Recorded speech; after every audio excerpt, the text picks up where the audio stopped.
Assalamu alaikum wa rahmatullahi wa barakatuh. Ahlan wa sahlan wa marhaban bikum. Welcome to another edition of the Sulaiman RAVAT show. It's Friday evening once again. We thank Allah for prolonging our lives by another week, by giving us another opportunity to witness the great day of Jumu'ah, the blessed day of Jumu'ah. Yes, a bit chilly in the Johannesburg region. I think in the Cape it's even more windy and even more chilly. There were warnings of severe thunderstorms over the last 2-3 days in Gauteng that didn't really materialize. There has been rain in patches, there has been rain in areas. Came down for a while earlier this morning nicely in the Lenasia area where I reside. But chilly and raining here and there. Hopefully we get beneficial rain. We should continue to make dua to Allah Tabaraka wa Ta'ala for beneficial rain. Some parts of the country, it's school holidays, I understand. Others not. But whatever the situation may be, whether you're watching the program this evening from your home or from a holiday destination, we welcome you to the program. Right, so first up, we're going to be talking Middle East. It's been a while since we've focused on the region, and we're going to be talking to Ibrahim Deen from AMAC.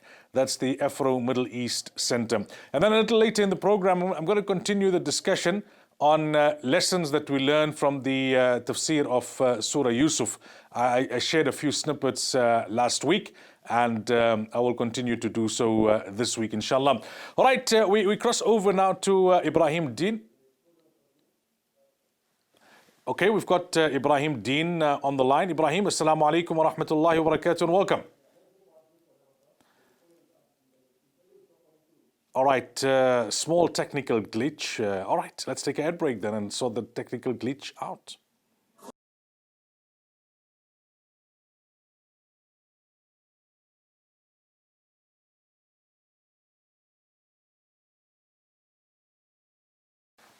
All right, welcome back. Let's hope that we've managed to sort out that technical glitch. We cross over now to AMAC's Ibrahim Deen. We focus on the Middle East. Ibrahim, assalamu alaikum wa rahmatullahi wa barakatuh, and welcome to the program. Wa alaikum assalam, Mulana, and thanks for having me. All right, let's talk about COVID, right? We've just come out of the heaviest stuff in terms of COVID here in South Africa. What's it been like in the Middle East during the COVID period? What's been the impact of the pandemic? Have there been any significant developments in the Middle East as a result of the pandemic? I think when we look at COVID in the region, we have to look at it, the region needs to be divided. So we have the Gulf countries, for example, where, many people were diagnosed with having COVID, but the death rates are lower. The healthcare is a bit better, but also the young population and many of the people who had COVID in the Gulf were expats. COVID has affected a few countries a bit more significantly. Iran, for example, was one of the first affected and has been one of the largest affected with over 10,000 deaths so far. There's now, and that's a heavy underestimate. It's now in its third wave that people are fearing. But unfortunately, Iran, like South Africa, economically is not doing so well. And so, they can't implement any more shutdowns. It would stagnate the economy too much. Turkey has also seen, some of the brunt of COVID. Its tourism sector has been decimated because of it over the past few months. And Israel has also seen, Israel is going now into its second lockdown. And in Israel, what the COVID is being used for is it's being politicized. President Netanyahu his poll numbers are low. There's corruption charges hanging over him, and the COVID crisis in Israel is actually being used to try and stifle these big protests that are ongoing. And so they're basically trying to use a lockdown to actually quell the protests, the growing anger, aimed at President Netanyahu. Besides Israel, has it played to the political advantage or disadvantage in terms of any of the other key players within the Middle East region? Not so much. I mean, it's because the region as a whole has suffered with the virus. I mean, as the world as a whole, and so unfortunately, no states have used it politically against each other. But I mean, obviously, as we see in Israel, COVID, access to healthcare, but also it's been used to quell dissent. In Algeria, for example, the COVID crisis led to, similar to Israel, but led to a ban on protests and basically lessening of the opposition to the Abdul Majid Tebboune leadership in Algeria. So it has played a political role, but not an intrastate, not an interstate, but more an intrastate. It's internal politics that it has affected.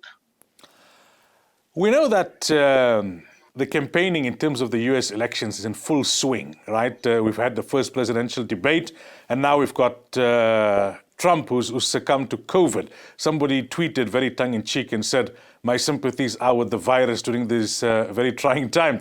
But what is the impact of a US election and its outcome on the Middle East region? Are there countries in the Middle East, looking very carefully as to who is likely to win this election, and how much of a difference can it make, whether it's Trump or Biden?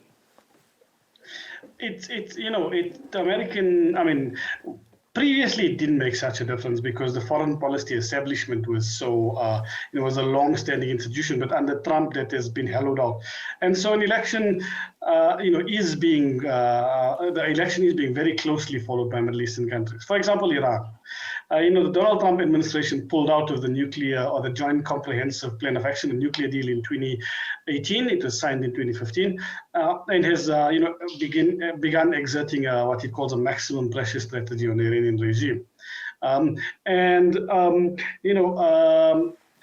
Biden win may actually mean America coming back into the JCPOA, whereas a Trump win may mean more pressure being placed on Iran. Trump is his foreign policy is controlled by neocons and very pro-Israeli.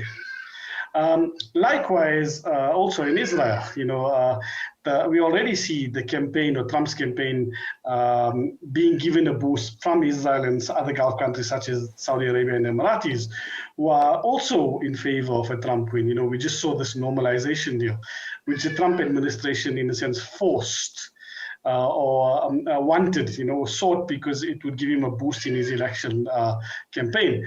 And so, the Emiratis and that would want a Trump victory. The Saudis also would want a Trump victory.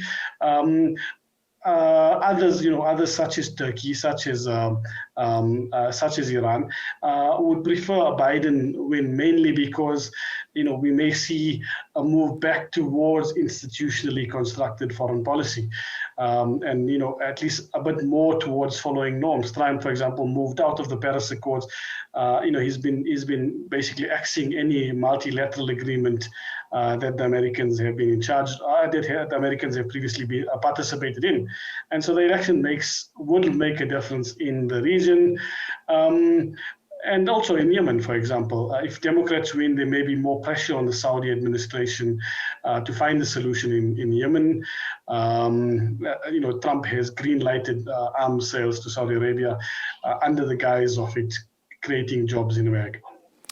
All right, let's move on to the Palestinian issue. You mentioned earlier on Netanyahu is under pressure, protests in regards to the corruption allegations. The coalition seems to be hanging by a thread. They've got ongoing problems with COVID. In the midst of this, there's some talks taking place between Hamas and Fatah. What's your assessment of the current situation there? The Palestinian cause, unfortunately, the Arab solidarity, which was already not so much there from leaderships, has been weakened further. This normalization deal. It was, the Emiratis and the Bahrainis were the key cogs in this deal. And the Emiratis the Emiratis have said that they signed the deal or concluded the agreement to try and stop annexation, which is it's a blatant falsehood. And the Emiratis have been, the Israeli ambassador has on many occasions basically said to the Emirati ambassador that we have not stopped annexation. The Emiratis just used it as an excuse to sign the deal. So this covert cooperation that was happening between the Gulf and Israel is now coming to the open. We see the Emirates, we see Bahrain. Within Saudi Arabia, there's contestation between Mohammed bin Salman and his father. Mohammed bin Salman would want closer deals. The father seems to, want to carry on the Arab Peace Initiative. Sudan, for example, also is likely to normalize soon. The Americans are using aid. And I mean, there's this force, for the more poorer states, such as Sudan, for Sudan to go out or to be taken off the sanctions list. The Americans and the Israelis want them to normalize ties with Israel. What though has happened is, it has forced the Palestinians to come together. There's been negotiations in Istanbul, calls for elections, and so maybe we start seeing a process where the Palestinians themselves begin to unite. They've been very divided since 2007. But then, in saying so, there's also contestation within, for example, Fatah between Abu Mazen and Mahmoud Dahlan. And that's also basically dividing the Palestinians further. Dahlan is very close to the Emiratis. So, it's Palestinians now know that they're not going to get at least solidarity from the Arab leadership, which hopefully will force them together. But I mean, unfortunately, some of the factions within the Palestinian polity are beholden to some of the Arab leadership for their survival, and so may act and will likely act as free riders. All this normalization that's taking place with Arab states, what impact does this have on Masjid al-Aqsa in particular? There has been speculation that it could lead now to the Muslim worship of within Masjid al-Aqsa's precincts being compromised somewhat. The Israelis would want a situation that similar to the Ibrahimi masjid, where it's basically partitioned or divided. Jordan, for now, will likely try to ensure that this doesn't occur. But you have to look at Jordan's situation itself, where the leadership is facing. There's an election, and it's in Jordan. Jordan itself economically is struggling. The Emiratis, the Saudis. Basically, what's happened is many are selling out the Palestinian cause for their own benefit, and in this instance, then eventually the Israelis may be beholden enough to actually ensure or want this situation, or seek this situation more fervently. And I mean, unfortunately, the way things are going. This may be an end result, but it won't happen.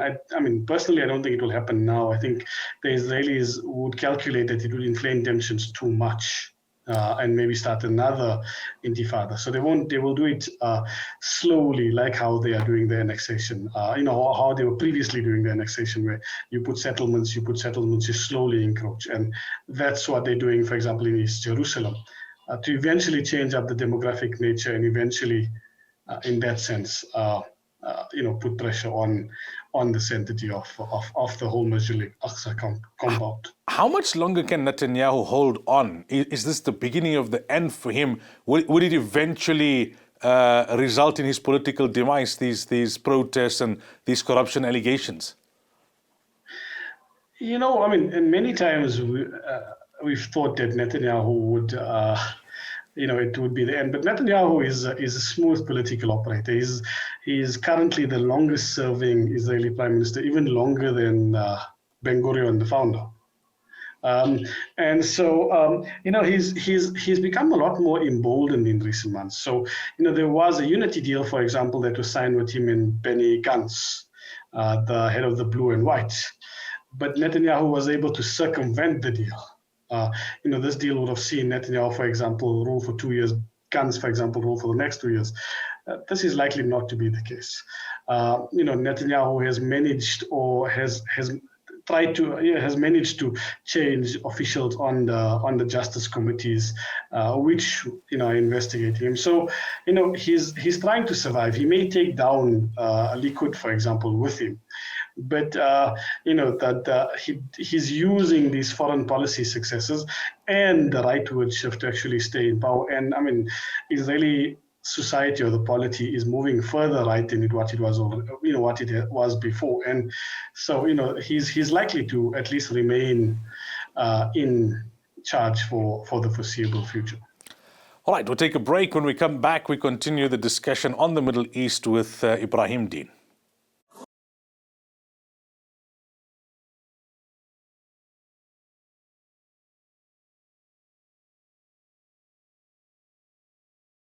Welcome back. So we're talking Middle East with Ibrahim Deen of AMAC. Prior to the break, we spoke about the Palestinian issue. We spoke about COVID in the Middle East. Ibrahim, an area which hasn't got much coverage in the mainstream media of late and wasn't even getting proportionate coverage prior to that is Yemen. What's the situation there currently? Yemen is currently in a very, very precarious situation. The conflict has caused Yemen was already the poorest Arab country, but COVID has caused some ructions in the country, dampened or weakened or put further strain on the healthcare. But the bigger issue has been the civil war. There's over 100,000 people that the UN now says has been killed as a result. But more than that, the country has been destroyed. The healthcare. There's been also floods. Yemen is very mountainous, and the conflict doesn't seem to be coming to coming to an end. There doesn't seem to be a solution in sight at the moment. We're seeing further fragmentation. So, already, earlier we said it wasn't a conflict between the Houthis and the forces, the Hadi forces. There were actually many, different regions fighting for their own, for their own interests and what their own intentions. And we've seen this. So in the south, the Hadi coalition or the Saudi-supported coalition is fragmented into forces that are supportive of the government or of Hadi and some supportive of the Southern Transitional Council, which is the independence of the south. Yemen was previously two countries prior to 1990, North Yemen and South Yemen. So that has happened in the south. Also in the south, we've seen the UAE, the Emiratis basically try to control all the waterways and carry out its battle against Brotherhood or participatory Islamists by backing the Southern Transitional Council. So we're seeing even within the south there's a proxy battle. Within the Houthi coalition, the Ali Abdullah Saleh part of the coalition has defected towards the STC or the Southern Transitional Council, and the conflict is, there's the areas controlled by the Houthis and those controlled by the Saudis haven't changed much, or controlled by Hadi hasn't changed much since within the past 2 years. There has been a prisoner swap negotiated earlier this week, and that has happened before. The problem, though, in Yemen is, the Saudis insist on following UN Resolution 2216, which is that Hadi be returned to power, that the Houthis give up weapons, all their weapons. This is not really representative of the situation on the ground. Hadi is only there because he received some support from Saudi Arabia. He has no real popular legitimacy, and his forces, are supporting them. Many of them supporting Hadi with their own intentions. For example, the people in Marib. And this is mean that the situation is very intractable, for the population, it just seems to be getting worse and worse. There's currently a tanker off the Red Sea coast of Hodeidah that is threatening to spill, and if that spills, it basically damages the whole of Yemen's coastline. Fisheries and all of that, even within Somalia and the Horn as a whole. And so it's a very precarious situation, influenced a lot by U.S. arms sales to Saudi Arabia, British arms sales to Saudi Arabia and the Emirates, and Iranian arms transfers to the Houthis, which just worsen the situation. If we move on to Syria, Ibrahim, would we say now that Bashar al-Assad has pretty much cemented his power for the foreseeable future, and that the resistance now is only in pockets? Yes, I mean, he's been welcomed back into the Gulf and Arab fold in most part, especially at the behest of the Emiratis and the Egyptians. In a sense, many, the US and that don't seem to want to see a different leader. So, they basically support him.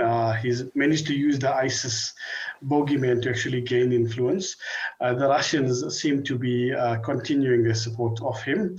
What he is or has been trying to do in the past few months is control or regain the pockets of territory that he's lost, specifically those in Idlib. And this has put him into conflict with, Turkish-backed troops, but also Turkish troops. There's 11 observation posts in Idlib, if the number serves me correct. And so, the Turks have tried to keep this autonomy for this region, mainly because the Turks want to, secure their borders because they see the YPJ as an external existential threat, the Kurdish YPJ. But also, Turkey wants to benefit economically from places like Idlib, where the Turkish currency now is widely used. But as in the whole, or in the nutshell, he is now more in control than he has ever been. And he's actually been very clever in playing the Iranians and the Russians off each other to actually gain more influence in the country. How's Lebanon doing post the blast and the resignation of the government? There's been pressure for a restructuring of the political system. Lebanon has a consociational system with a sectarian-based constitution, where the president is a Maronite Christian, the prime minister is Sunni, the speaker of parliament Shia, and the seats divided according to, at least there's an implicit recognition that certain ministries would be divided according to the sectarian basis. What has happened is, the blast has weakened the Aoun Hezbollah coalition, and so we're seeing countries like France try to take advantage of the situation to try and restructure the Lebanese politics, but not in favor of Lebanese, in favor of their own interests. So they want to keep the system, but change who gets what. And Hezbollah in recent weeks has blocked this. Hezbollah and Amal, the two Shia parties, and this has led to the new president prime minister designate basically resigning a few days ago. However, economically the country continues to be struggling. It was already struggling prior to the blast. Lebanon is dependent on remittances and it for much of it, and tourism and property for much of its economic performance. And this has been affected by COVID, but also affected by corruption and poor management, and things in Lebanon have become so bad in some places that women, for example, are selling breast milk for food. So it is in a precarious position in that sense, and because of the different coalition negotiations or the sectarian coalition bartering, there's no it doesn't seem as if a cabinet is going to be formed anytime soon, and that's needed to try and negotiate for more aid and more funds to actually try and restart the Lebanese economy. Moving on to Saudi, has MBS been able to use the COVID pandemic to further strengthen his grip on power? What's the latest in terms of the imprisonment or holding hostage of the princes? He's continued. There's been a lot of highlight, or the case of Mohammed bin Naif, his cousin, has been highlighted quite a bit in the past few months.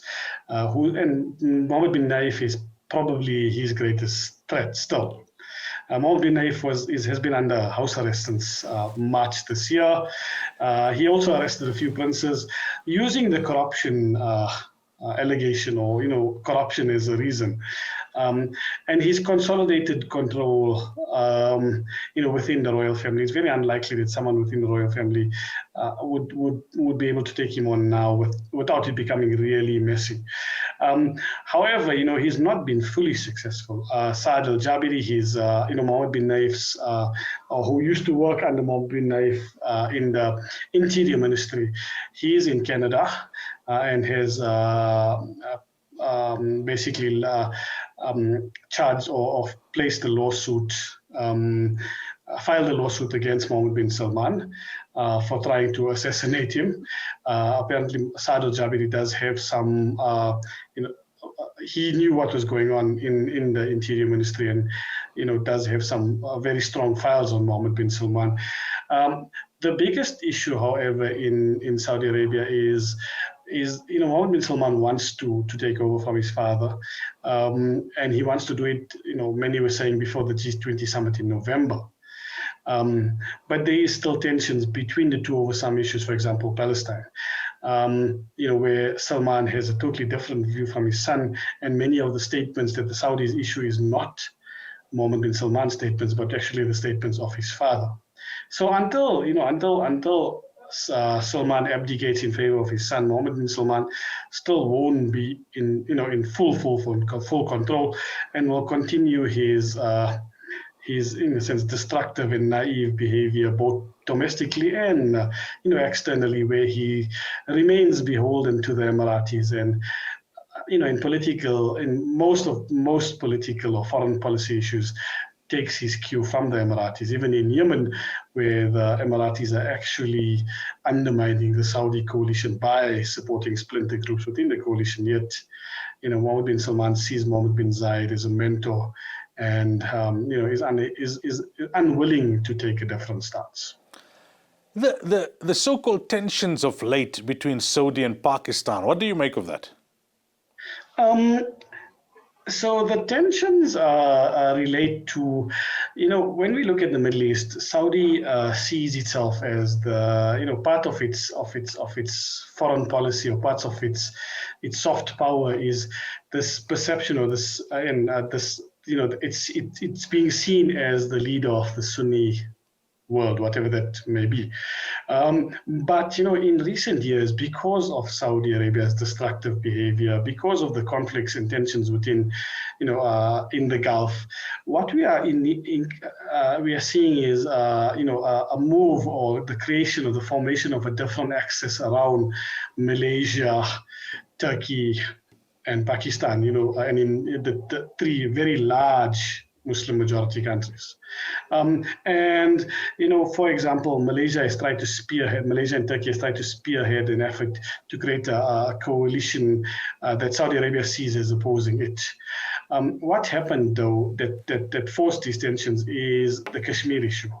Saudi Arabia has good relations with India and also good relations with the US, and is one of the domineering countries in the Organization of Islamic Cooperation, the OIC. Pakistan, has criticized the OIC for not having a meeting on Kashmir. And the Saudis have seen this, unfortunately, the dictatorial regimes generally see any issue as a threat to the regime, or, basically generally exaggerate any issue. And the Saudis have then responded by recalling a loan agreement, cancelling aid.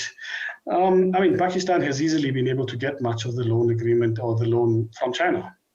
But in saying so, the Pakistani-Saudi relationship is a long-standing relationship. Pakistani forces, were involved in succession battles in the 60s, and were even sent to protect the border after the Yemen conflict started. So, the military-to-military partnership will still likely continue and will likely influence the political partnership. The Pakistani military is unlikely or won't want to risk its ties, and so there'll be an uneasy calm, but we are seeing Saudi Arabia, starting to lose its influence because of the positions it's taking, on regional and global issues. A quick word on Egypt. How powerful are these protests? How worried is Sisi?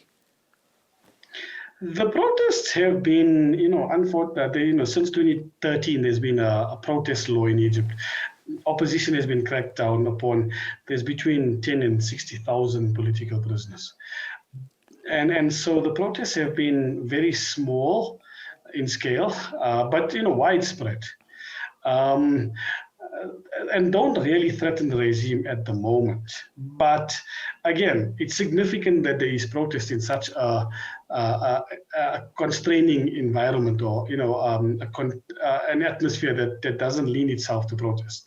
Sisi does feel threatened by the protests and has actually arrested a few thousand in the past few weeks, preemptively and also following the protests. They don't really currently pose a threat to Abdul Fattah al-Sisi. The only real threat that you can currently see is if there's a threat within the military. And Abdul Fattah al-Sisi has been able to very easily deal with most of these possible military threats by basically sanctioning military officials, putting some under arrest, or removing them from their position. So, it's significant that there's protests, and that it shows how opposed people are to Sisi. But it's unlikely that Egyptians would want another uprising or rebellion, because the average Egyptian now just wants to live. And these protests were informed a lot more by the fact that there's house demolitions occurring currently, like a few 100,000 people being left homeless, for creating what the Egyptians call illegal houses. So the protests, were about that, about more local grievances, rather than an attempt to actually overthrow the regime. Ibrahim Deen, shukran so much for your time this evening. Really appreciate it. Shukran for having me. Assalamu alaikum wa rahmatullahi wa barakatuh. Wa alaikum assalam wa rahmatullahi wa barakatuh. Right, that was Ibrahim Deen from AMAC, and we covered quite a bit in terms of the different hotspots within the Middle East region. We haven't spoken about the Middle East in a while, so we thought we'll get an update. And really, he gave us a good bird's eye view, if you like, snippets of important information. After the break, a few nuggets, pearls of wisdom from Surah Yusuf.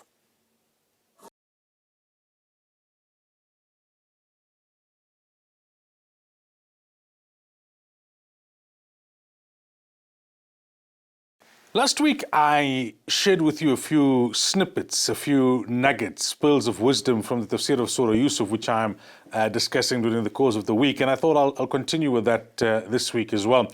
Last week, we spoke about the patience, gratitude, and the humility of Yusuf alayhi salatu wasalam. Patience in that when the king wanted to release him from prison, he said, ما بال النسوة اللاتي قطعن أيديهن. Let's first clarify the matter of those women who cut their hands. He wanted his name to be cleared because he had a mission and he couldn't have any question marks over his head when he came out and followed and fulfilled that mission of nubuwwah and prophethood. Then gratitude, ذلك ليعلم أني لم أخنه بالغيب. He wanted the Aziz, the minister who bought him as a slave but brought him up as a son, to know that he was not unfaithful to the minister with the minister's wife Zulaykha. That's why he wanted his name to be cleared. So it showed his sense of gratitude, that he felt a sense of loyalty to the man. And then his humility, وَمَا أُبَرِّئُ نَفْسِي. That, I don't pretend to be perfect, although he was a Nabi. And he said that it is only because Allah has protected me and Allah has had mercy on me, and Allah protects the Anbiya alayhi salatu wasalam from falling into temptation. So after his name is cleared, the king now says, وَقَالَ الْمَلِكُ أُتُونِي بِهِ أَسْتَخْلِصْهُ لِنَفْسِي. The king says, right, now bring him to me. I can make him part of my inner circle. Because the king was very impressed by the interpretation that he gave of the dream. And not only did he give the interpretation, but he also gave the solution to the 7 years of drought, together with the glad tidings to the cupbearer. So when Yusuf alayhi salam now gets the news that the king is officially releasing you from prison and he wants to welcome you in the royal court, he first takes a bath. He wears his best clothes. He makes dua for the inmates of the prison. You see, this is what you'd call true compassion. True compassion. that if it was you and I, we would run for the gates and we say, well, I had enough of this place. He made dua for the people of that place. He had their well-being at heart. When he came into the royal court, he didn't get carried away. He first made dua. He made dua in Hebrew. And then he greeted the gathering in Arabic. Assalamu alaikum wa rahmatullahi wa barakatuh. The king engaged with him in multiple languages. The king was versed in multiple languages, but the king did not know Hebrew and he did not know Arabic. So he asked him, he asked him about those languages because Yusuf alayhi salam made dua in Hebrew and he greeted in Arabic. And the king was really impressed that Yusuf alayhi salam had a command of so many languages. Then Yusuf alayhi salam gave the king the interpretation of the dream directly. Previously, the king had received the interpretation via the cupbearer. My apologies. Now, Yusuf alayhi salam not only gave the king the interpretation directly, he then told the king about certain details of the dream that the king had seen, which the king had not shared with his ministers and his advisors. He kept it to himself. Yusuf alayhi salam told him, you saw this in the dream as well, didn't you? You saw that. The king only told his court about the 7 fat cows being devoured by 7 thin cows and the 7 ears of corn which were fresh and green and the 7 ears of corn which were dry. There were other details to the dream which Yusuf alayhi salam knew about and told him that the king had never told anyone else. And this was a sign, this is a man who's being inspired directly by Allah. So after the king received him, قَالَ إِنَّكَ الْيَوْمَ لَدَيْنَا مَكِينٌ أَمِينٌ. The king now wanted to give him a lofty position. Yusuf alayhi salam made a very specific request. اجعلني على خزائن الأرض. Make me your finance minister. He told the king, I want to be the finance minister. إني حفيظ عليم. I have 2 qualities in me. I am trustworthy and I am knowledgeable.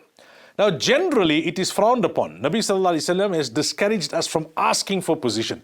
But this is in a situation where you're asking for position because of your ego, because you want to fulfill your own interests, you want to pursue your own agenda. Then in that case, Nabi sallallahu alaihi wasallam said, if you go and you ask for position and you seek position, Allah's help will not be with you. But what we learn from the story of Yusuf alayhi salam, if you genuinely know that you are the best person for the job, and if anyone else were to take it, the people will suffer. And if you were to take it, the people will benefit. Then there is no harm. Actually, there is a necessity for you to put up your hand and say, I'm the best person for the job, and to request the job. Now, it's a very thin line that you walk here, because many of us, the ego will try and convince us that I'm the best. But you need to get outside opinion also, and look at it very, very objectively. But Yusuf alayhi salam was free of these ego issues. He knew he was the best man to keep the interests of the people at heart. Because if you had a man who didn't do a thorough job, and if you had a man who only had his interests or the interests of a particular sector of the community, then the 7 years of drought would be unbearable for the poor and for the underprivileged.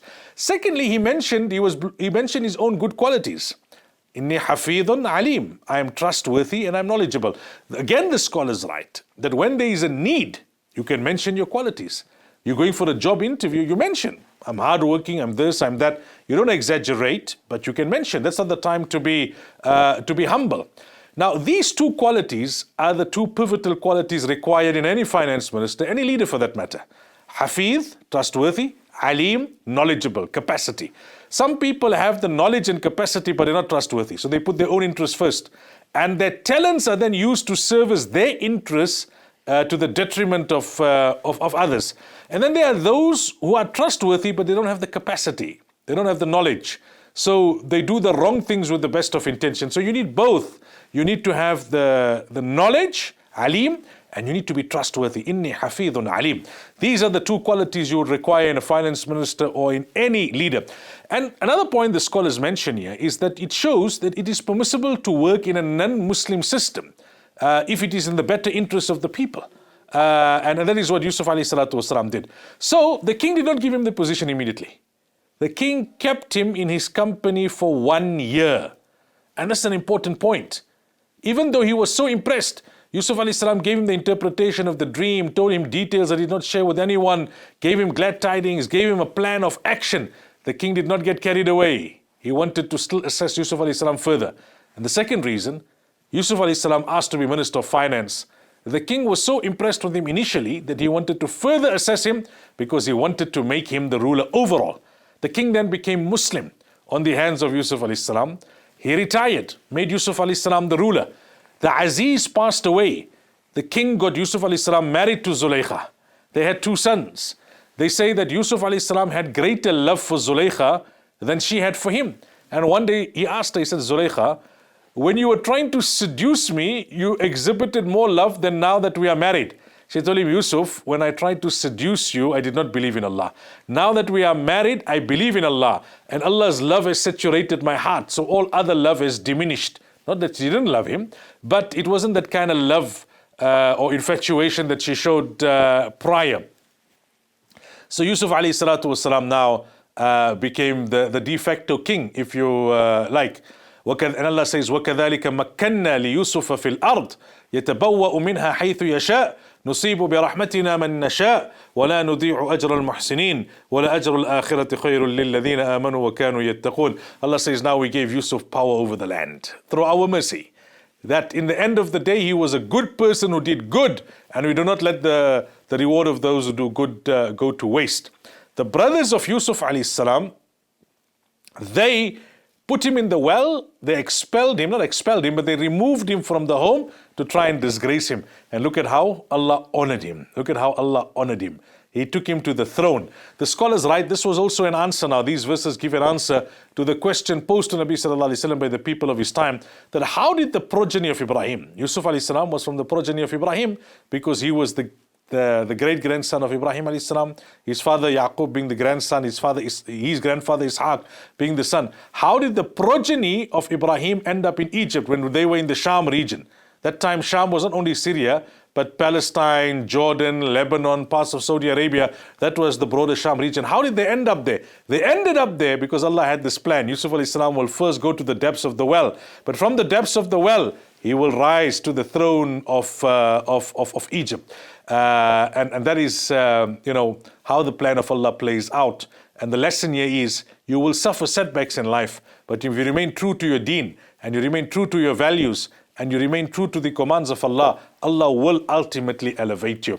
May Allah grant us all the understanding. It's been a wonderful program. We spoke about the Middle East. Now we speak about lessons from the life of Yusuf alayhi salatu wasalam. Until next week, inshallah. Fi amanillah. Assalamu alaikum wa rahmatullahi wa barakatuh.